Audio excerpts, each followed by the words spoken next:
This is a one unique guy. If I had to compare him to anything, it would be the Eric Thomas in real life. Mr. Nate Griffin, thanks for joining us, man. Absolutely, absolutely, man. Thanks for having me. So I'm really geeked about this. You and I have talked quite a few times leading up to this point, and I think it's definitely allowed us to kind of see what kind of personality types we are, right? And Absolutely. I think we're a lot more similar than different, For sure. and that's why we're here. Okay. So first off, I want to thank all of the listeners, subscribers thus far. You guys help the podcast happen. You help make this happen. You're the driving force behind everything that we do here. So I want to give you a huge shout out there. Let's continue to share this movement and spread that energy. This guy's been all over. You've been on multiple platforms, whether it's YouTube or doing podcasting with other people. Whenever I look up your name on Google, there's so much that comes up, man. Where do we begin with your story in terms of how you got into fitness? What was it like growing up? Were you from Ypsilanti? Where did this all start for you? Definitely, man. I grew up in Ypsilanti, West Willow area. Okay. If you're familiar with that area. Active kid, you know what I mean? Basketball, football, track, a little baseball here and there, you Right. know, but just growing up an athlete, you know what I'm saying? And keeping it going, just So would you say that you were kind of a jack of all trades then? You hung around all different, because it sounds like you were in different sports all throughout. yeah, but basketball and football, and basketball mainly. You know Yeah. what I mean? I had a scholarship to a Division II school in Tennessee. Oh, nice. Lincoln Memorial University. Went down there for a season. I didn't stay down there and do that. But I did play as a freshman. And then I came back. When I left college. I didn't go back to school. Yeah. Got me a job, and started working. Things took off from there. So would you say that growing up it was kind of a pressure on you to be athletically involved? No pressure.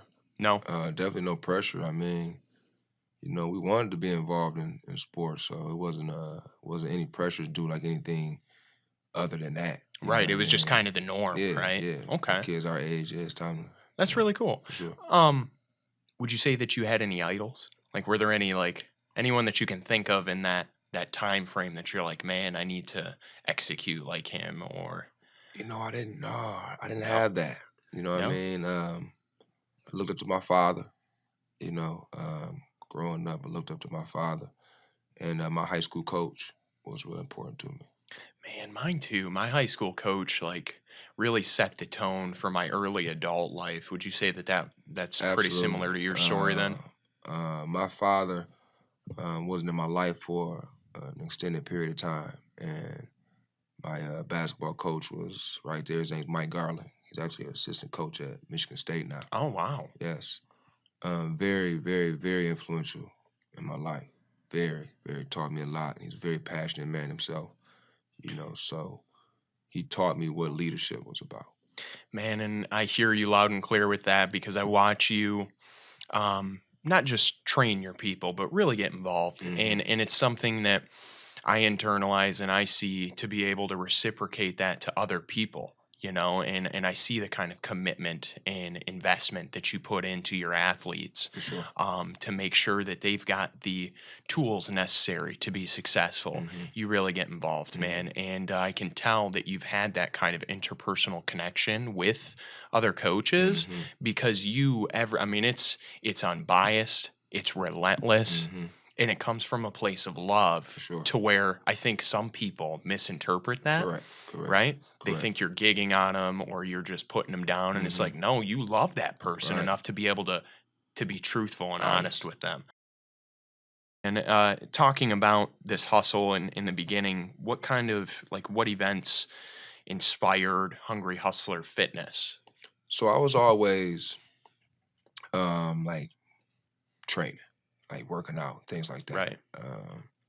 My wife was real influential in that. We would work out in the house, in the basement.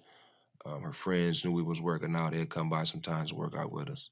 And there was one point where my wife and some of her friends were going to a boot camp out in Redford. And I said, shit, I can do that. You know what I mean? I can do boot camp at my house, you know? So I promoted a boot camp on social media and had like 35, 40 people show up at my house. No way, dude. Yeah, straight up. That's You know, crazy. Yeah, it was. It was pretty live. I mean, you're talking about, do you know what year this was, circa? I want to say it was 2014. Oh, man, that's a good year for social media. It's like right before things blew up into this obnoxious, overabundance of crap information. So I meet a young lady. Okay. I not meet a young lady, but I ran into a friend of mine. Okay. And she said, I want you to help me lose weight. Right. I'm like, all right, well, if you're serious, give me a call later on. Right. Well, she called me. I'm talking to her. I said, well, listen, I'm going to charge you $15 a session. Okay. Pay me for 3 days, but you can train for 7. Right. Because I was open 7 days a week. Now, this is out of my garage. Right. Okay. I'm going to be training out of my garage. Now, I had a bench and a pair of 5-pound dumbbells. Okay. That's all I had. Wow. Okay. So I was talking to my wife that same week, okay, because she hadn't came yet. Okay. I said, man, $15 a day, 3 days a week. 3 days, that's $45 a week. Right. Which is $180 a month. Yep. I'm like, nah, she ain't gonna pay that. Like, that's a car note. You know what I mean? And you're in a garage. Mm-hmm. You know what I mean? There's no amenities. Right. You know what I mean? Right. You can be at Lifetime Fitness for $180. Mm-hmm. So I said, you know what? I'm gonna charge her $5 a session. She was like, $5, you ain't gonna make no money. I'm like, baby, it ain't about the money. It's about the people. You know what I'm saying? You get enough people coming to you paying $5, you're gonna make some money. Yeah. You know what I mean? And at the end, it's making getting in shape affordable. Right? That's true. The entry point is low. I started promoting $5 training. Right? I did my garage up real well, drywalled it, had black floor mats, and started slowly buying a little equipment. Nice TV in there, so it was real nice in there. Like, it was real nice, heated, everything. And $5 training, it just took off. So I had strange people just coming to my house, wanting to work out, and that's what it was. And I just kept promoting it. So you, and this is what I love about you in this idea, is that with lack of resources, you became resourceful. Mm-hmm. And that's important to highlight, because there are so many people that are coming from situations where, for one, the racial injustice in this country is a big part of oppression, right? That limits and creates barriers for a lot of people. Mm-hmm. And I think that it's so absolutely important to highlight that your work ethic and your hustle, right?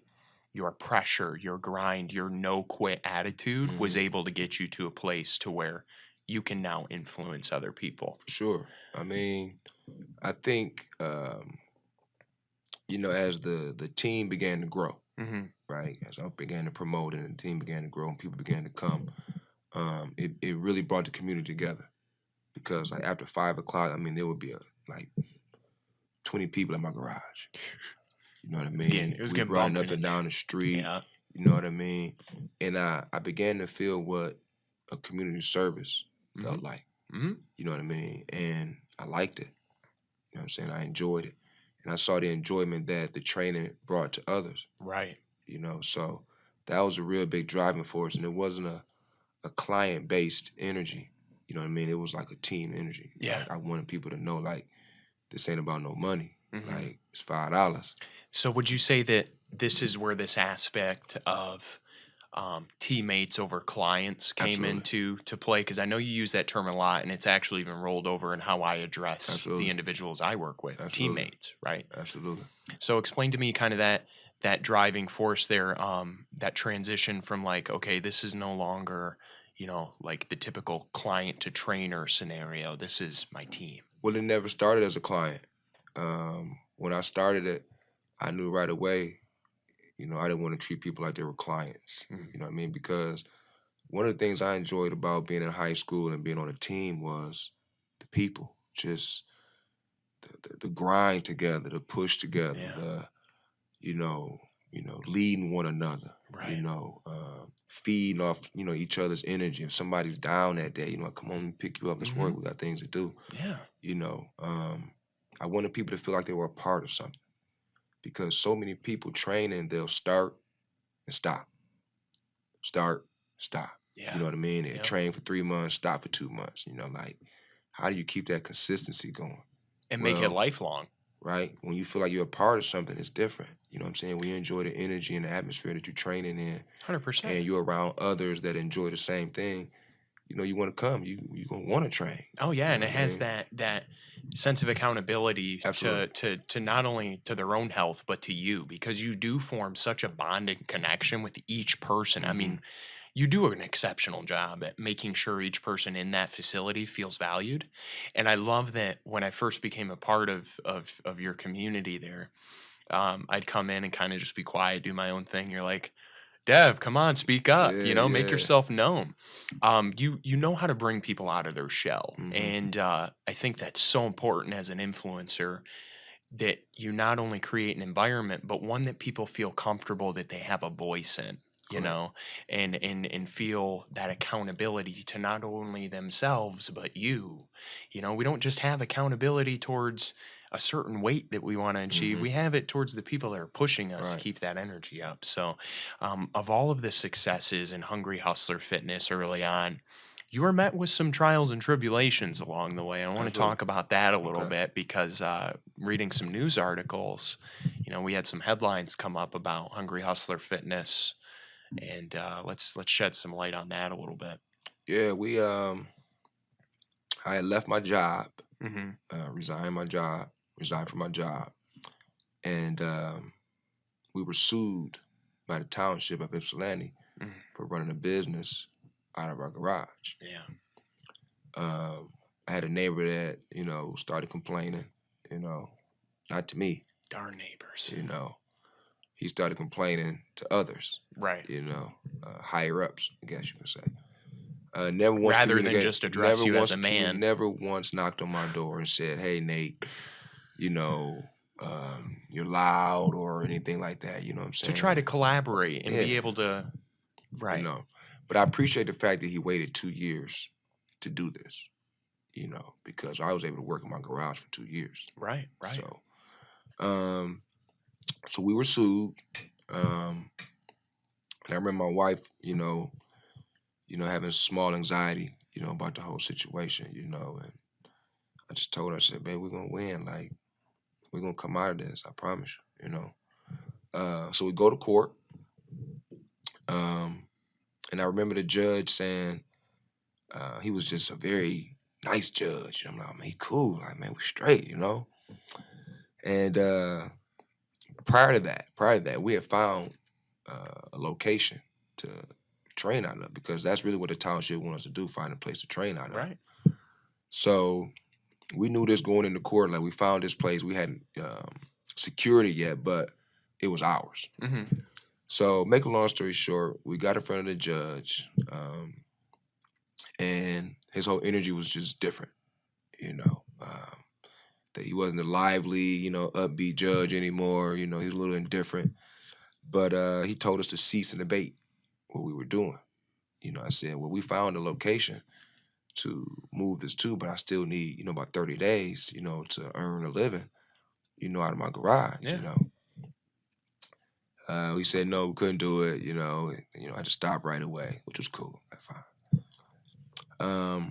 After that, we did a GoFundMe. Okay.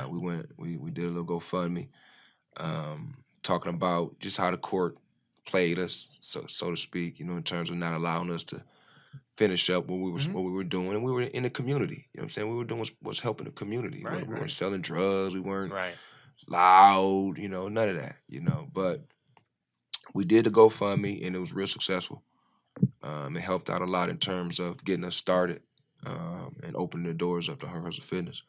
So the community has always, really, really, really supported what we're doing, how we're doing it, and just myself in general. Being from Ypsilanti, I definitely feel the support of my community.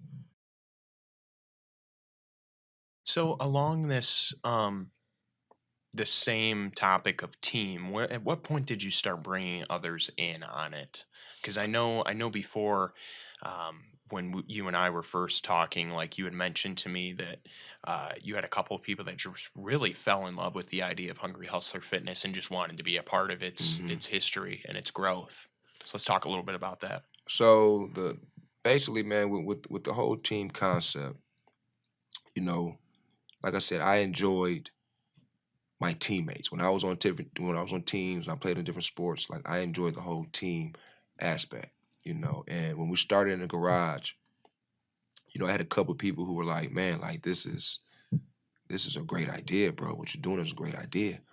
And it was more than an idea. Like I realized this is what I know how to do. Like I was loving this. Like I Right. couldn't wait to do it, you know.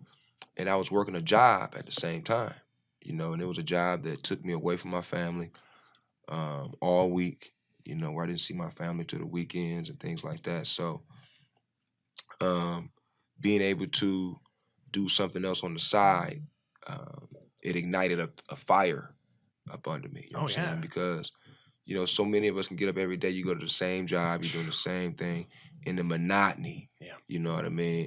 It can take a toll on all of us. Oh You yeah. know what I mean? Next thing you know, life starting to kick your ass.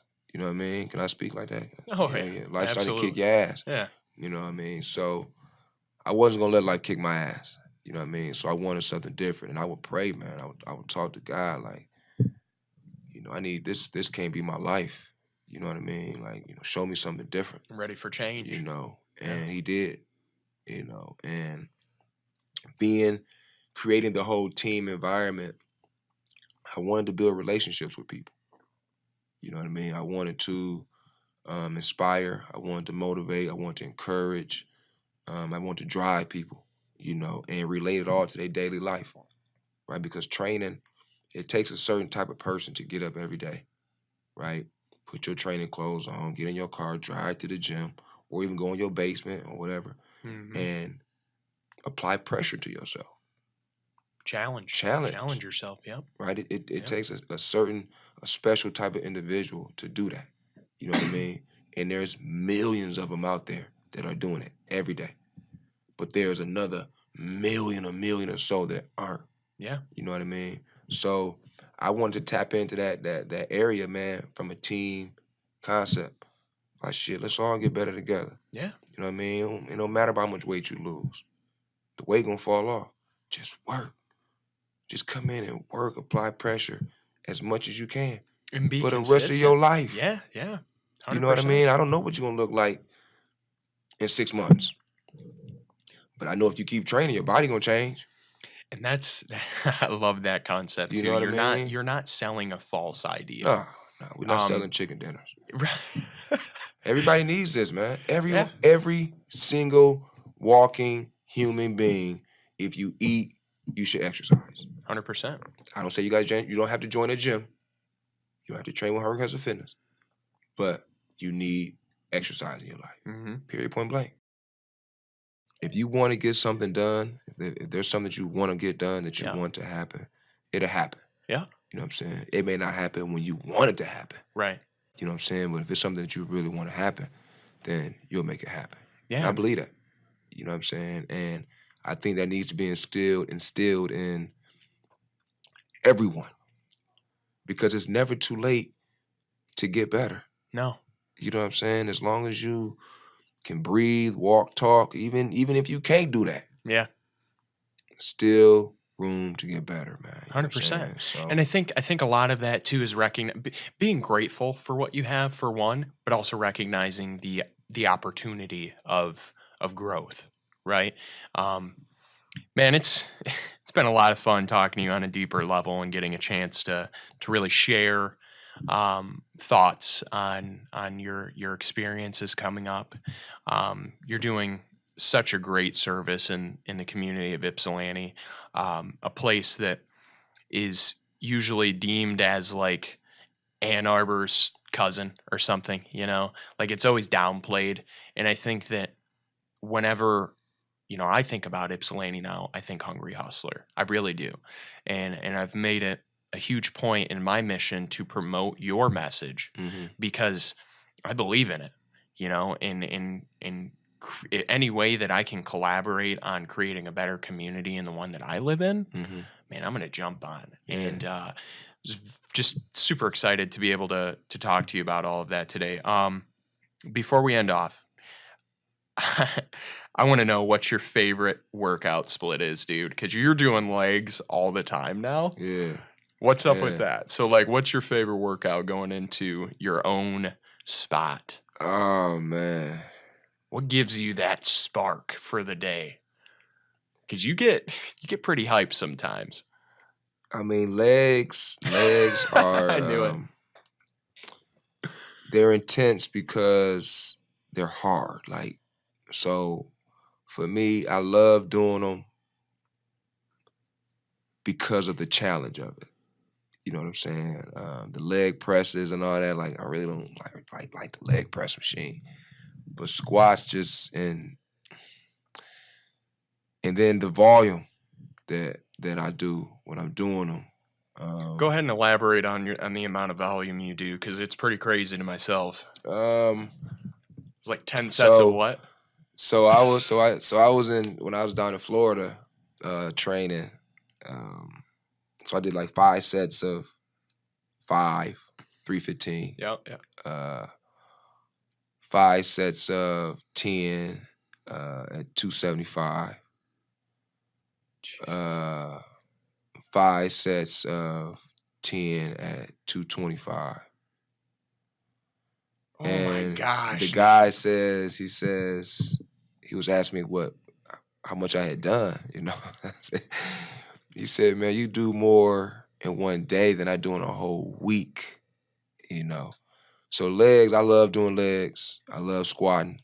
I love the challenge that it represents for myself.